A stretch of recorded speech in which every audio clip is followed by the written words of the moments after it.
North and South Book 1 is definitely, for me, a very intense experience. This is about the lead up to the American Civil War, and I have a basic knowledge of the American Civil War. It's not, obviously being from the UK, it's not something I ever learned about at school, so it's something that I've had to learn about as an adult, and I'm getting better, my knowledge is getting better, but to watch multiple episodes, and then there are still more to go. Apparently the entire series is 1,342 minutes, according to Wikipedia. That's a lot of Civil War for somebody who doesn't know that much about it. However, Kirstie Alley is in book 1 and book 2, so I decided, well, let's give it a watch. What's the worst that can happen? Well, nothing bad happened. It definitely is an intense experience, and to be honest, my opinion probably doesn't mean very much unless you're coming from my perspective, but if you're into the Civil War, I would love to know what you think of it.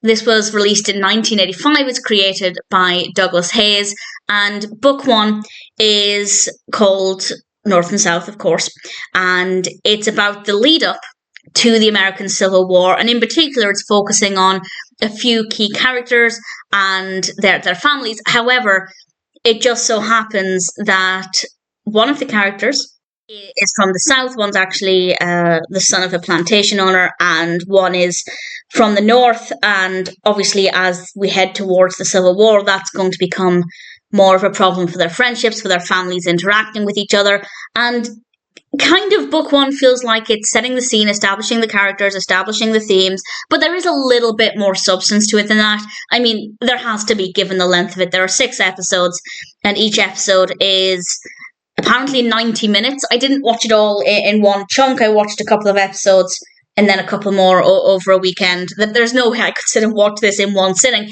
I definitely needed time to digest what was happening between Orry and Georg, played by Patrick Swayze and James Reid. We also have Kirstie Alley's character.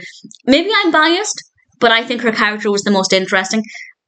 I think she had the biggest range of emotions. I think she had the strongest emotions and some pretty interesting actions as well. Yes, I might be biased, but I definitely thought her character was pretty fascinating. Did I follow everything that was happening in this? Maybe. I don't know. I feel like there are definitely gaps in my knowledge. It starts in 1842 and book 1 finishes in 1861. So we are travelling quite a length of time over what is also quite a significant length of time. And there is a lot going on. A lot is happening. I'm almost certain that I didn't follow absolutely everything, but I was able to follow it to the point where I understood what was happening. I understood the characters.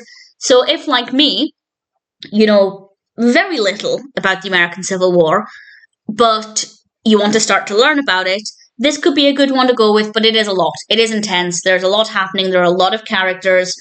And certainly because there are certain things that I have studied in the past. For example, we did study slavery at school, and that's something that I was very fascinated by. I think it's obviously a horrendous but significant time period.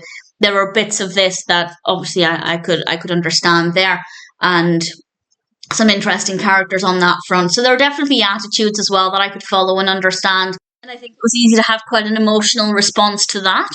But going forward with book 2, I'm not sure how much I'll be able to follow. I think there might be some Googling happening at the same time, which is absolutely fine. It's not something that I'm watching necessarily for the entertainment. I'm watching it for Kirstie Alley and the education, so I'm absolutely fine with doing that. With regards to how accurate it is, I have absolutely no idea. But the costumes look amazing.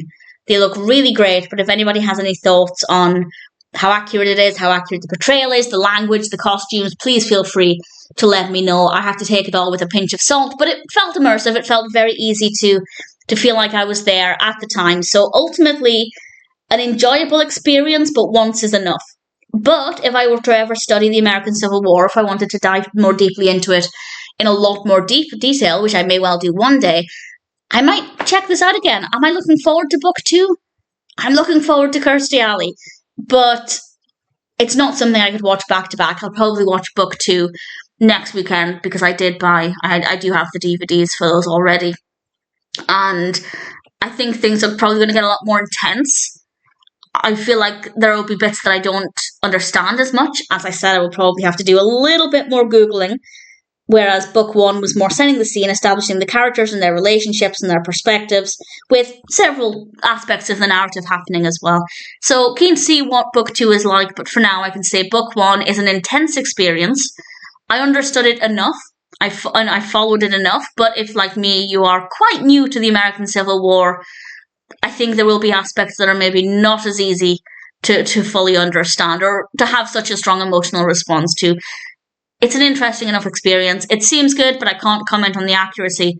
So this discussion is just for me to say I love Kirstie Alley and I quite enjoyed book one. I didn't love every aspect of it, but I didn't dislike it, and there doesn't seem to be anything wrong with it. But what do I know? I literally know nothing. So take everything I'm saying with a pinch of salt. But if you have my perspective, then I'd say it's worth watching, but it is an intense experience. And ultimately, while I'm not desperate to watch book two, I didn't get to the end of book one and think, wow, I really desperately need to know what happens to the characters next. I think the characters are very well written, and I am kind of keen to see what happens on their journeys next, but not completely emotionally invested. So I'm happy enough. I wouldn't watch book one again, but as a one-time watch, it gave me a little bit of background knowledge, gave me a little bit more to think about, and I'm keen to see what book two has in store. And also, Kirstie Alley was fantastic.